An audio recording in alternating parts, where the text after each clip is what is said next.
cosmos can be a dangerous place. Take black holes, for example. They're some of the most violent objects in our universe, powerful enough to rip entire stars to pieces. Their secret weapon is gravity.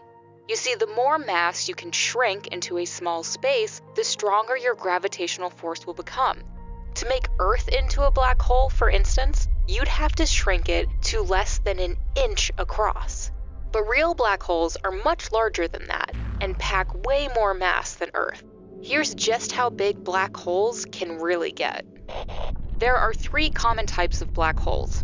The smallest are stellar black holes, which form after a giant star explodes and collapses in on itself, like this one, which measures about 40 miles across, roughly 3 times the length of Manhattan. But in that small space is enough mass to equal 11 of our suns. In another galaxy called M33, there's a black hole that is 58 miles across and packs as much mass as 15.7 suns inside. Up next are the intermediate mass black holes, like this one.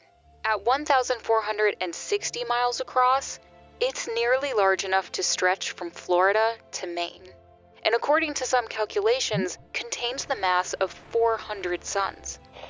At this point, black holes start to get pretty big compared to Earth, but it's still nothing when you consider the sheer mass they carry.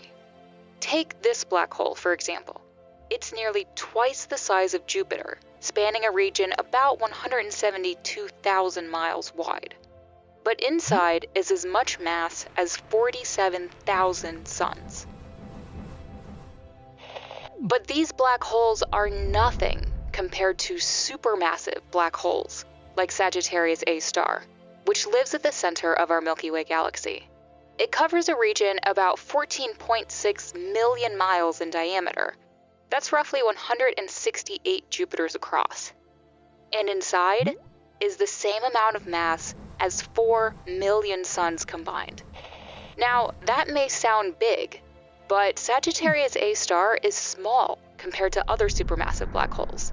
Take the one at the center of our neighbor, the Andromeda galaxy, which has a diameter of 516 million miles, larger than Jupiter's orbit, and contains enough mass to equal that of 140 million suns. We're finally getting to some of the largest black holes in the universe, and yet we haven't reached one that surpasses the size of our solar system. So let's look at the supermassive black hole at the center of the Sombrero galaxy. It measures 2 billion miles across, so it would stretch further than Uranus's orbit, and it has about the same mass as 660 million suns. And the supermassive black hole at the center of Messier 87 is so huge that astronomers could see it from 55 million light years away. It's 24 billion miles across and contains the same mass as 6.5 billion suns. But this supermassive black hole, as large as it is, could still fit within our solar system, with plenty of room to spare. So we have to look at one of the most massive of all supermassive black holes.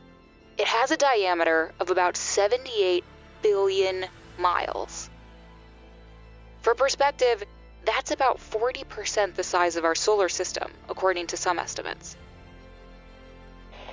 And it's estimated to be about 21 billion times the mass of our sun.